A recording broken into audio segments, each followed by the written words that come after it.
In a brief but strongly worded speech that followed an emotional encounter with a small group of the refugees who have fled to Bangladesh, he asked for forgiveness for all that the Rohingya have suffered in the face of the world's indifference.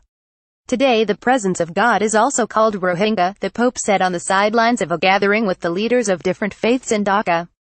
Your tragedy is very hard, very great, but it has a place in our hearts. In the name of all those who have persecuted you, who have harmed you, in the face of the world's indifference, I ask for your forgiveness. More than 620,000 Rohingya have flooded into Bangladesh in the last 3 months, fleeing a violent military crackdown in mainly Buddhist Myanmar that the United Nations has described as ethnic cleansing. Among those the Pope met was Shakadera, a 12-year-old Rohingya orphan who broke down in tears shortly after the Pope spoke to her and gently touched her head. My parents were killed. I don't have any joy, she told AFP, saying she had lost her entire family in an attack by the military in Myanmar. Pope Francis is known for championing the rights of refugees and has repeatedly expressed his support for the Rohingya, a persecuted Muslim minority whom he has described as his brothers and sisters. But the usually forthright pontiff walked a diplomatic tightrope during his 4 days in Myanmar, the first ever papal visit to the country, avoiding any direct reference to the ethnic cleansing allegations in public while appealing to Buddhist leaders to overcome prejudice and hatred. Hours after arriving in Bangladesh, he addressed the issue head-on, calling for decisive international measures to address the grave crisis.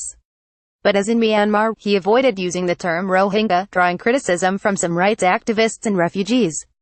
The word is politically sensitive in mainly Buddhist Myanmar because many there refuse to see the Rohingya as a distinct ethnic group.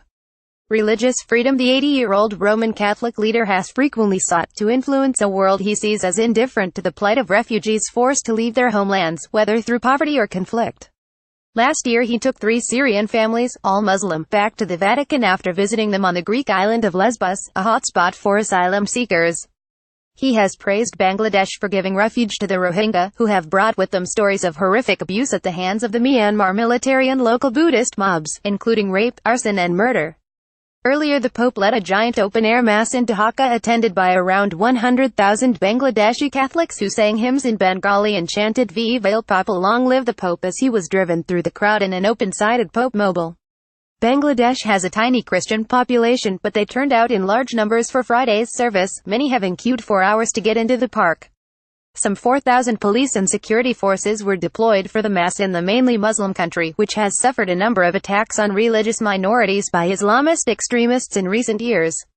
I feel like I am blessed to join the Pope's prayers, said 60-year-old widow Pranita Mra, who had traveled from her village in northeastern Bangladesh.